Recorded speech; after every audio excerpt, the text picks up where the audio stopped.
Hi guys, Dr. Pelto here. What do you do if you rupture your plantar fascia, or how do you know if you've ruptured it? That's what we're going to go over today.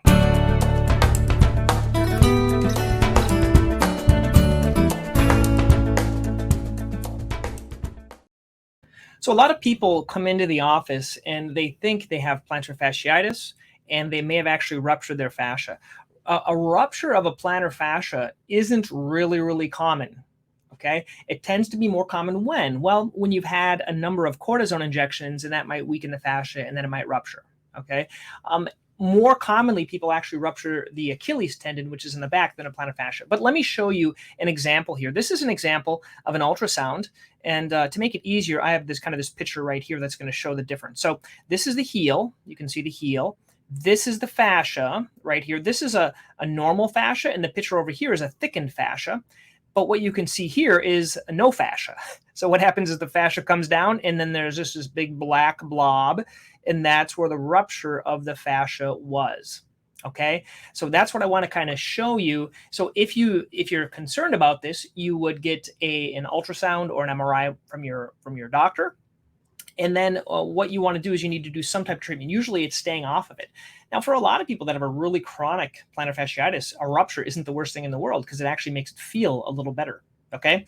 I have a couple of pictures here. This is actually my plantar fasciitis checklist and different types of treatments. But basically what you're going to do is you are going to go into a boot. Now, when I do cortisones, I tend to put people in a boot just to rest it because I don't want to create any of those ruptures. I actually use other things like shockwave therapy and other types. So if you want more information, underneath this video, I'm going to put one of my courses to plantar fasciitis. It's going to have just a ton of information. Don't be overwhelmed, but there's a lot of videos, different types of treatments for plantar fasciitis.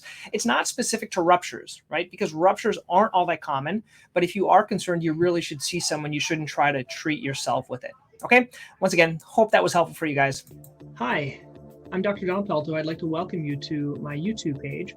And on this page, you're going to find a lot of resources that I've set aside for you if you are my patient or if you're here just learning about your foot condition.